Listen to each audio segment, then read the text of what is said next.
کہتے ہیں کہ اگر کسی شخص کی بیوہ بغیر کسی شرعی عذر کے عدت نہ گزارے تو کیا حکم شرع ہوگا؟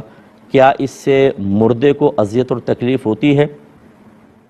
دیکھیں، پہلی بات تو یہ کہ عورت کی عدت قرآن پاک سے ثابت ہے اور بالکل واضح طور پہ ثابت ہے، لہٰذا اس کو عدت گزارنا واجب ہے، نہیں گزارے گی تو گناہ گار ہوگی۔ اور اتنی دلیری کے ساتھ کہ اگر معاذ اللہ ثم معاذ اللہ وہ حلال سمجھے کہ میرے لیے بالکل حلال ہے تو کفر کا خوف بھی ہو سکتا ہے، لہٰذا ہماری بہنیں یہ عدت گزاریں۔ اچھا، بعض کہتے ہیں ہماری والدہ 80 سال کی ہیں تو کیا اب بھی عدت گزاریں گی؟ جی بالکل، قرآن پاک نے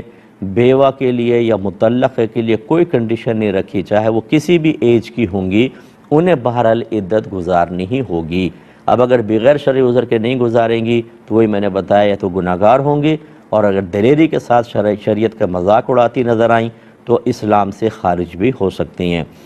اب میت کو اس کی وجہ سے اذیت ہوگی کہ نہیں ہوگی، اس میں دو صورتیں ہوتی ہیں۔ اگر تو شخص نے خود یہ کہہ کر گیا تھا تو میری عدت مت کرنا، میں تمہیں اجازت دیتا ہوں،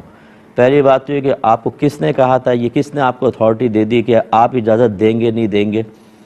پہلی بات تو یہ۔ دوسری بات یہ کہ جب اس طرح کی کوئی وصیت کر کے گیا، بالکل اس کو عذاب ہوگا، کیونکہ اس نے اپنے گھر والوں کو ایک گناہ کی اجازت دی ہے اور اللہ تبارک و تعالیٰ اس کے رسول کے مقابل اپنے آپ کو گویا کہ کھڑا کر لیا کہ اللہ فرمائے، رسول فرمائے عدت کرو، اور یہ پپو صاحب کہہ رہے ہیں کہ عدت نہ کرو، تو اس شخص کے لیے پھر آخرت میں رسوائی ہے بہت زیادہ۔ لیکن اگر گھر والے، اس نے مرد ایسی کوئی وصیت نہیں کی، عورت اپنے طور پہ کر رہی ہے، تو اللہ تعالیٰ کسی جان کو کسی اور جان کا مکلف نہیں بناتا، نہ وہ کوئی جان کسی اور جان کا بوجھ اٹھائے گی، لہٰذا بیوی پہ وبال ہوگا، شوہر پر نہیں ہوگا۔ ہاں، یہ ضرور ہو سکتا ہے، میں ہمیشہ یہ نشاندہی کرتا ہوں اور خوف ہے کہ اگر گھر کا سرپرست ایک گھر کے اندر مذہبی ماحول نہیں بناتا، اگر مذہب کو داخل نہیں ہونے دیتا، اگر شریعت نہیں سکھاتا، اور اس عدم تربیت اور جہالت کی بنا پر گھر والے گناہ کرتے ہیں، تو یاد رکھیں اس شخص کو اس بات کا مکلف بنایا گیا تھا۔ جب یہ اپنی آزمائش پر نہیں اترا، اس نے اپنی ذمہ داری پوری نہیں کی، تو ان کے گناہوں کا وبال اس کے اوپر بھی ہوگا۔ یا ایھا الذین آمنوا قوا انفسکم واہلکم نارا وقودھا الناس والحجارہ، اے ایمان والو، اپنے گھر والوں، اپنے آپ کو اور اپنے گھر والوں کو جہنم کی اس آگ سے بچاؤ جس کا ایندھن آدمی اور پتھر ہیں۔ تو علماء نے واضح طور پہ لکھا، گھر والوں کو جہنم کی آگ سے بچانے کا مطلب یہ ہے کہ ان کو علم دین سکھائیں، نیکی کا حکم کریں، برائی سے روکیں، فضولیات سے بچائیں، حرام کاموں سے بچائیں، اپنے آپ کو اچھا رول ماڈل بنا کر دکھائیں تاکہ بیوی بچے آپ سے سیکھ کر دین پر اور شریعت پر استقامت حاصل کریں۔ جو اس بات کو نہیں مانے گا، جو قرآن پاک کی تعلیمات کو معمولی سمجھے گا، تو پھر یہ حدیث میں بار بار ذکر کرتا ہوں، ذہن میں رکھیں، سرکار نے فرمایا کلکم راعٍ وکلکم مسئول عن رعیتہ، تم میں سے ہر شخص نگہبان ہے، ہر شخص سے اس کے ماتحت کے بارے میں سوال ہوگا۔ پھر سرکار نے فرمایا مرد سے اس کے بیوی بچوں کے بارے میں کویسچن ہوگا،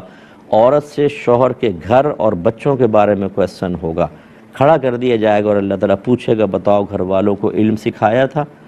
گناہ سے روکا تھا، نیکی کا حکم کیا تھا، نہیں کیا تھا؟ اگر شوہر کہے اگر نہیں، تو پھر یہ جتنے مزے ہم نے دنیا میں کیے نا، شادی کے بعد بیوی کھانا بنا رہی ہے، چائے بن کر آ رہی ہے، صاحب کپڑے استری والے مل رہے ہیں،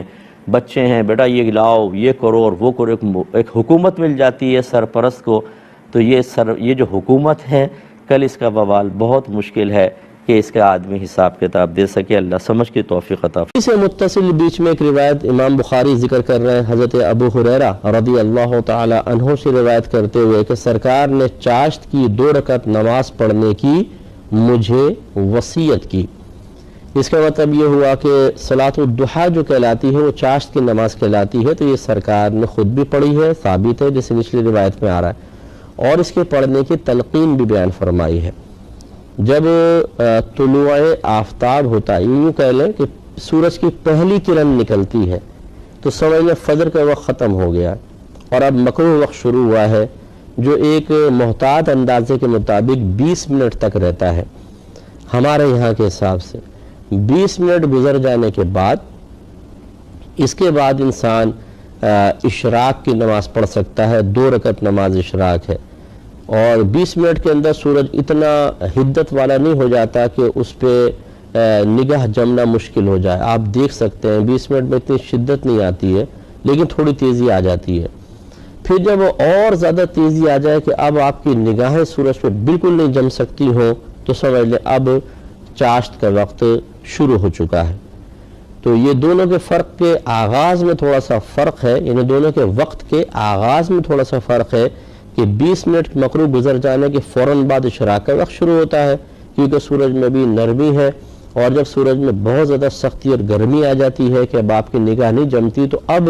چاشت کے وقت شروع ہوتا ہے. لیکن انجام کے سلسلے میں، اینڈ کے سلسلے میں دونوں برابر ہیں کہ جیسے زوال کا وقت شروع ہوتا ہے تو اشراق اور چاشت دونوں کا وقت ختم ہو جاتا ہے. کم از کم 2 رکعت نماز پڑھنا افضل ہوتا ہے، یہ پڑھ لینی چاہیے اگر آپ کے پاس موقع ہے.